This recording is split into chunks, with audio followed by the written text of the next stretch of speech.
Cerpen Kelakuan Aneh Ibu, karya Y. Edward Horace S. Saya tidak ingat betul sejak kapan ibu melakukan perbuatan aneh itu. Saya hanya ingat sejak saya sadar orang di depan saya akhir-akhir ini adalah ibu.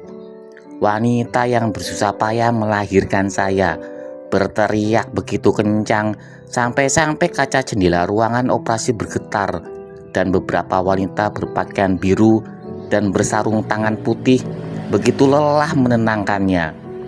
Saya sendiri juga teriak, namun suara ibu lebih memekakan telinga, merambat dan merayap lesat, menyatu bersama udara dingin ruangan, kemudian menusuk tajam pada setiap gendang telinga.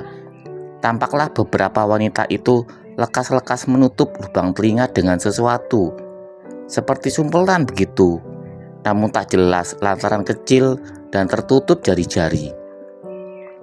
Jujur, saya sangat tidak suka dengan kelakuan aneh ibu.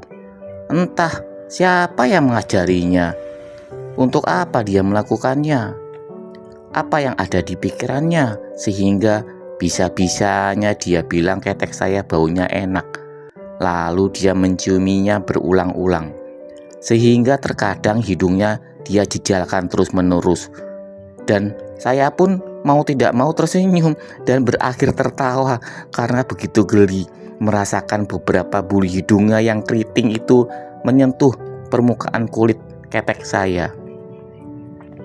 Kebiasaan itu ibu lakukan setiap malam menjelang pergantian hari pada saat saya kerap terbangun dan menangis. Sekarang mengapa begitu sering dia lakukan? Mau pagi, siang, malam, mau saya melihat TV atau tertidur, selalu saja ibu menempelkan hidungnya dan terus membaui ketek saya, baik kiri maupun kanan. Mula-mula ibu lihat dulu dengan cermat lewat matanya, betapa ketek saya terlihat mungil, kenyal, dan bersih.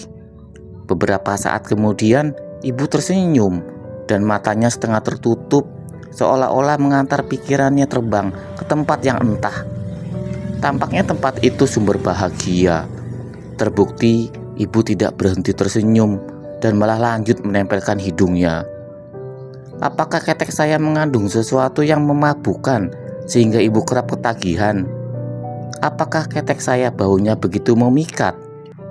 Apakah ketek saya seperti bau coklat, layaknya parfum yang selalu ibu semprotkan di kamar saya? Saya jamin pasti ibu suka coklat, lantaran saya lihat parfum berwangi coklat itu tidak pernah sekalipun digantinya. Ketek siapa sini? Ketek siapa sini? Harum banget baunya, kata ibu yang jelas terdengar di telinga saya ketika hidungnya tidak berhenti terus mendesak-desak kedua ketek saya. Kulit permukaan ketek saya seperti tertarik begitu, tersedot oleh tarikan nafas hidungnya yang masih bisa saya dengar. Jujur, atas perbuatan itu saya pasti tertawa. Bukan karena suka, ibu malah tertawa melihat saya tertawa. Apakah dia mengira saya suka diperlakukan seperti itu? Apabila saya tidak terkencing-kencing, pasti ibu tidak berhenti melakukannya, dan mungkin saya akan mati karena tertawa. Mana ada ketek berbau harum? Saya berani jamin tidak pernah ada. Pernah suatu ketika saya mencium ketek ibu ketika ibu sedang berbincang dengan tetangganya, dan dia mendekap saya dengan selendang coklat yang diikat pada pundaknya. Begitu kencang sehingga saya tidak bisa bergerak. Badan saya bersentuhan lekat dengan dadanya, dan kepala saya tepat berada di depan keteknya. Tidak berapa lama, dalam ayunan badannya ke kanan, ke kiri, saya langsung tertidur. Bagaimana tidak? Itu begitu memabukkan, membuat kepala saya pusing. Ketek ibu buapek. Ditambah lagi goyangannya yang semakin kencang, membuat saya jatuh pingsan. Setengah sadar, malah saya dengar ibu berbicara sesuatu yang sulit saya percayai. Anak pintar, tidurlah anak pintar, mimpi indah ya nak. Ibu mengira saya tertidur, Padahal saya pingsan. Apa ibu tidak sadar keteknya Bu Apek? Selain ketek, telapak kaki saya pun suka sekali ibu ciumi. Entah aroma apa yang tercium dari kaki saya, sehingga hidung ibu begitu betah berada di ujung jempol kaki saya. Dia sentuh-sentuhkan dan terjadi lagi bulu hidungnya keluar, membuat saya tertawa kegelian. Apakah kaki saya juga begitu memikat seperti ketek saya? Belum lagi kelakuan ibu yang satu ini. Ketika dia mengajak saya bermain keluar rumah, bertemu dengan tetangga sebelah yang juga menggendong anak kecil seumuran saya, tepatnya 1 tahun. Ibu akan selalu mencubit pipi saya yang gemuk itu dan berkata sesuatu yang sampai sekarang saya heran. Bisa-bisanya terjadi pada umur yang masih muda itu. Anak siapa ini? Anak siapa ini? Duh, gantengnya. Dengan bangga dia berbicara sambil tertawa-tawa. Apa ibu sudah pikun? Di usianya yang belum banyak keriput itu, apa ibu gampang lupa? Bahkan, mengapa ibu bangga kalau dia lupa? Bagaimana bisa dia tidak tahu bahwa saya anaknya? Saya lahir dari bagian tubuhnya yang saya lihat terus saja dicari-cari bapak setiap malam. Ketika saya hendak memejamkan mata di sebuah kotak kecil di sudut kamar, saya amati benar peristiwa itu. Bapak mungkin mengira saya sudah tidur. Lalu dengan tanpa malu dia membuka celana ibu dan mencarinya. Mengapa pula bapak selalu suka bagian itu? Ingin sekali saya menyampaikan ketidaksukaan saya atas perilaku ibu. Ingin sekali ibu mengerti dan tidak lagi mengendusi ketek dan kaki saya. Ingin sekali ibu menyebut dan mengakui saya adalah anaknya di depan para tetangga. Namun apalah daya, ingin hanya tinggallah ingin. Tak pernah ingin saya bersambut dengan pengertian ibu. Saya sudah berusaha, namun sia-sialah yang saya dapat. Setiap saya berkata hendak mengeluarkan semua keberatan, lidah saya hanya bisa berucap "Mak, Pak, Mak, Pak" dalam suara yang belum begitu jelas dan selalu ditanggapi ibu dengan nada gembira. Bagus nak, kamu sudah bisa ngomong sekarang. Saya pelototi mata ibu yang pastinya berbinar itu, namun tak tampak lantaran ujung kepala jaket menutupi wajah saya sampai ke hidung. Bagus apanya, wahai ibu yang menjengkelkan, teriak saya dalam batin. Saya itu cuma mau beritahu ibu agar tidak mengulang hal aneh itu. Saya tidak mau ibu gampang pikun sejak muda. Ibu malah tertawa. Berganti hari, masih saja ibu melakukan semuanya. Melakukannya lagi, dan terus berulang. Seperti setiap hari tiada beda. Apa memang begitu yang dilakukan manusia pada hari-harinya? Rutinitas yang terus menjengkelkan saya. Ini belum termasuk bagaimana ibu rajin bercerita tentang bagaimana saya sejak lahir, bahkan sampai saya besar, masih saja diceritakannya.